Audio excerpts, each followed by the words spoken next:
இனிமேதானே தமாஷே இருக்கு.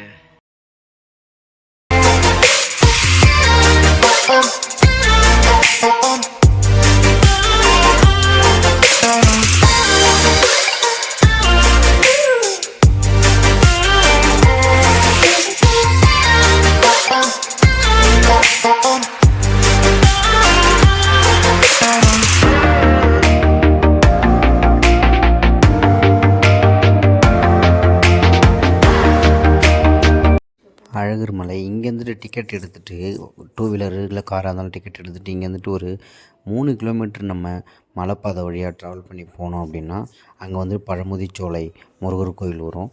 அந்த முருகர் கோயில் பார்த்துட்டு அங்கேருந்துட்டு ஒரு 1 கிலோமீட்டர் அதே வழியாக சென்றோம்னா நம்ம அம்மன் கோயில் ஒன்று வரும். அங்கே வந்து நுபூர் கங்கை அப்படின்ற ஒரு கங்கை இருக்கும். அந்த கங்கையில் நீராடிட்டு அதுக்கப்புறம் மலையேற செல்லலாம். மலையேற பாதை வந்து தெரியாமல் இருக்கும். அந்த கடைகளுக்கும் கோவிலுக்கும் பின்னாடி தான் இருக்கும் அந்த மலையேற பாதை. அதை பார்த்து நம்ம மேலே ராக்காயி அம்மன் கோவிலுக்கு வந்ததுக்கப்புறம் இந்த ஸ்டெப்ஸில் போனால் நுபூர் கங்கையில் குளிச்சுட்டு அங்கே ராக்காயி அம்மனை பார்த்துட்டு அதுக்கப்புறம் ரைட்டில் பார்த்திங்கன்னா ஒரு வழி தெரியும். இந்த கடைக்கு பின்னாடி தான் அந்த பாதை இருக்குது, மலைக்கு போகிற பாதை.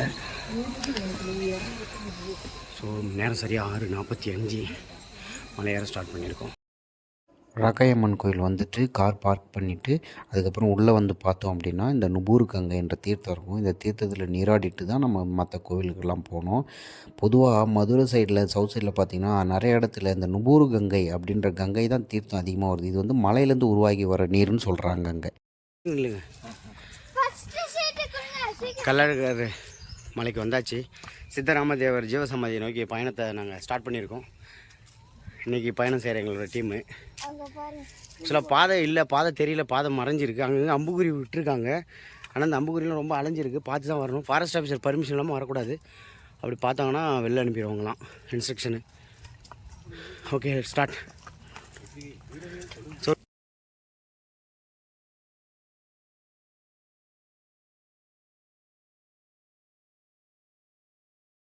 நாங்கள் சரியாக ஒரு 6:30 மணிக்கு காலையில் மலையேற ஆரம்பித்தோம்.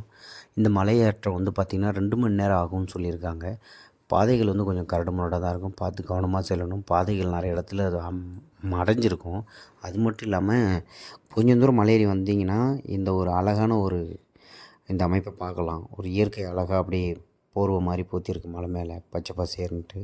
இது வந்து ஒரு 20 மினிட்ஸ் நீங்கள் மலையிலேருந்து நடந்து வந்தீங்கன்னா இந்த இடத்த பார்க்கலாம். நீங்கள்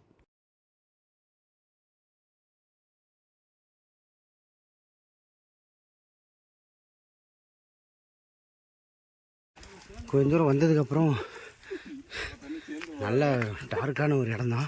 ஆட்கள் நடமாட்டமே இல்லை, நல்ல த்ரில்லிங்கான ஒரு இடம் வந்திருக்கோம். பாருங்கள், அங்கங்கே குழப்பமாக இருக்குது அப்படின்னா ஆரோ மார்க், ஒயிட் கலரில் பெயிண்டிங்கில் ஆரோ மார்க் இருக்கும். அதை பார்த்து ஃபாலோ பண்ணி போங்க. வழி மாறிட்டோம் அப்படின்னா கண்டிப்பாக ரிட்டர்ன் வர்றதும் கஷ்டம், நம்ம ஏற நேரத்துக்கு வர்றதும் கஷ்டம் அப்படின்னு சொல்லியிருக்காங்க. அதனால் இது மாதிரி ஆரோ மார்க் இருக்கும். இந்த ஆரோ மார்க்கை நம்ம ஃபாலோ பண்ணி போகிறது ரொம்ப நல்லது. ஹாய்,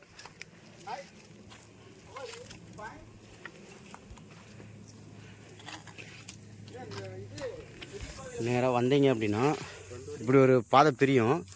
அதில் இங்கே ஆரோ மார்க் இருக்குது பாருங்கள். இந்த பாதையில் போயிட்டு ரைட்டில் போகணும், இதில் போகணும், மாறி போயிடாதீங்க. சில நேராகவும் போகும், இந்த பாதை கிடையாது, இதில் போகணும் ரைட்டில். சூப்பர். பாதை மாறி வந்ததுக்கப்புறம் ரைட் சைடில் பார்த்திங்கன்னா இந்த அம்மன் இருப்பாங்க. இங்கே வந்து வனதுர்கை. இதை முடிச்சுட்டு கொஞ்சம் கரடு முரடான செங்குத்தான மலையேற்றம். இந்த மலை ஏறி முடிஞ்சதுக்கப்புறம் ஒரு பசுமையான ஒரு நல்ல இடம் வரும். இங்கே வந்து ஒரு பிரச்சனை என்னென்னு பார்த்தீங்கன்னா குரங்குகள் அதிகமாக இருக்குது. கொஞ்சம் பத்திரமா வரணும். நம்ம பொருட்கள் கொஞ்சம் தூரம் வந்ததுக்கப்புறம் பார்த்திங்கன்னா இந்த மாதிரி ஒரு வழி பிரியும். வழி பிரிஞ்ச உடனே கரெக்டு, வழி பிரிஞ்ச உடனே இங்கே ஒரு ஆரோ மார்க் இருக்கும். ரைட் சைடில் பார்த்தீங்கன்னா கடையும் தெரியும். அந்த கடையில் மட்டும்தான் தண்ணி கிடைக்கும். ஆமாம், குச்சி தான் இருக்குது. ஸோ வந்ததுக்கப்புறம் ஒரு ஓடை மாதிரி போவோம். இங்கே வியூ பாயிண்ட்டு வேறு லெவலில் இருக்குது, பார்த்தீங்கன்னா தெரியும். எங்கே இருக்கு? எங்கே பாப்பா? ஒரு வீடியோ விட்டுரு. ஆமாம்,